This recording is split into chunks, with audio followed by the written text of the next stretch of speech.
बिस्मिल्लाहिर्रहमानिर्रहीम अस्सलामुअलैकुम रहमतुल्लाह व बरकातहू।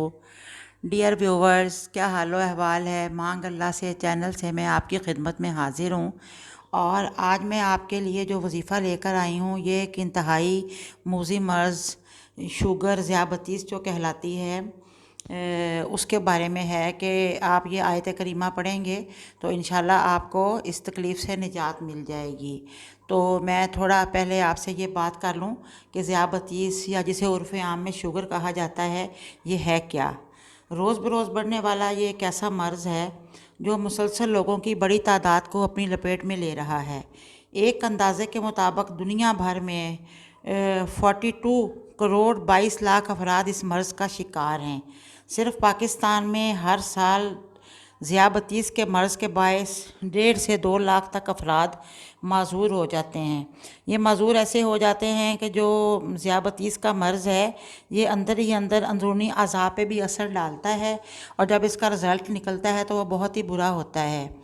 और जो माहरीन सेहत के मुताबिक जो शुगर के असबाब हैं वो हैं मोटापा, तंबाकू नोशी और वर्जिश ना करना। और दर हकीकत बात यह है कि हम जो भी खुराक खाते हैं तो हमारी खुराक का जो हिस्सा होता है, अक्सर हिस्सा ख़ास तौर पर मीठी और निशास्तादार अग़ज़िया जो हम खाते हैं वो शुगर में तब्दील हो जाती हैं। इस शुगर को ग्लूकोज़ कहते हैं और ये ग्लूकोज़ हमारे जिस्म को तवानाई फ़राहम करता है।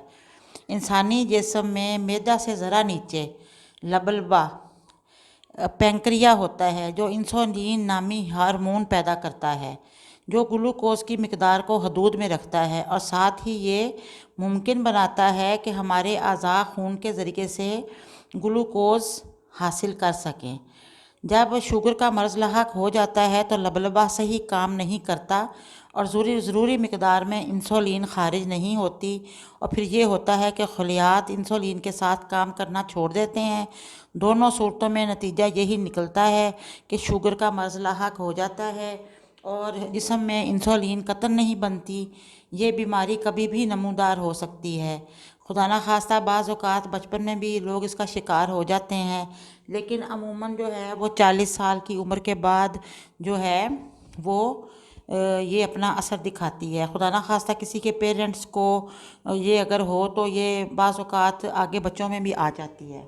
तो इसकी जो है वो जो कैफियत महसूस होती हैं जिससे होता है चक्कर आते हैं, नज़र धुंधलाने लगती है, मुस्तकिल प्यास लगती है, पानी पीते रहें लेकिन प्यास नहीं बुझती।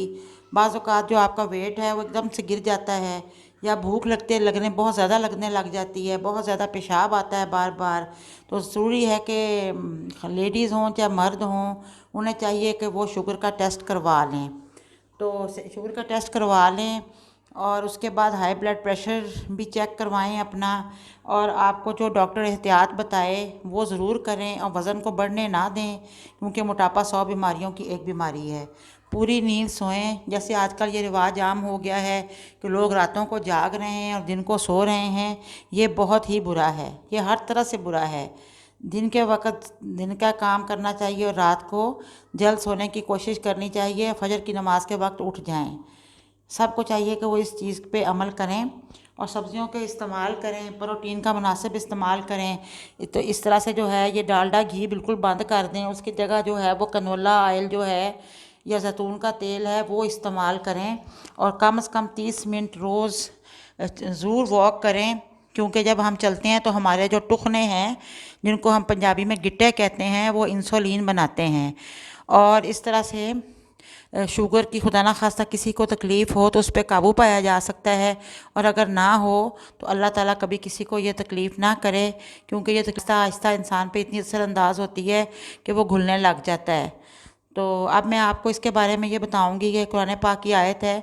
खुदा ना खास्ता कोई शुगर का पेशेंट हो तो अगर वो ये इस आयत को पढ़ना शुरू कर दे तो इंशाल्लाह और पानी पे दम करके पिए, अल्लाह से दुआ करे तो अल्लाह ताला उस मर्ज़ से उसको हमेशा के लिए निजात दे देंगे। अगर पेशेंट पढ़ सकता हो आसानी से पढ़ ले, वरना कोई बेटा बेटी बहन भाई या मियाँ बीवी भी एक दूसरे को ये आयत पढ़ के पानी पे दम करके पिला सकते हैं। ये जो आयत है आपको स्क्रीन पे नज़र आ रही होगी। ये पारा नंबर 15 में सूरह बनी इसराइल की आयत नंबर 80 है। बिस्मिल्लाहिर्रहमानिर्रहीम रब्बि अदखिलनी मुदखला सिदकम वखरिजनी मुखरजा सिदकम वजअल्ली मिन लदुनका सुल्तानन नसीरा।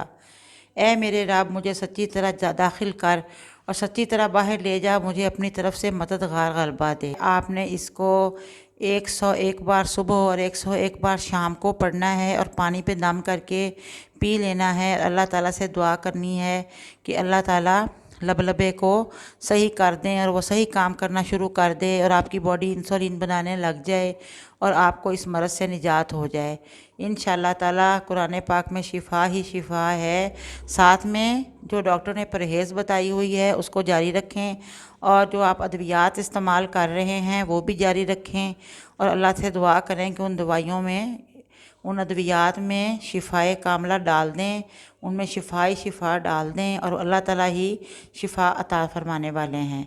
और अब मैं आपसे इजाज़त चाहूँगी और जाने से कबल मैं आपसे कहूँगी कि प्लीज़ आप मेरे चैनल को सब्सक्राइब कर दें, वीडियो को लाइक करें और अपनी फैमिली और अपने फ्रेंड्स में मेरी वीडियो को ज़रूर शेयर करके सदका जारिया का सवाब आप भी हासिल करें। और कमेंट्स में भी बताएं कि मेरी जो वीडियोस मैं डाल रही हूँ तैयार करके अपने चैनल पे वो कैसी हैं और किन किन लोगों ने उस पर अमल भी किया है, ये भी मुझे ज़रूर बताएं। अब मैं आपसे इजाज़त चाहूँगी। अल्लाह हाफ़िज़, फिर मुलाकात होगी इंशाअल्लाह। Take care.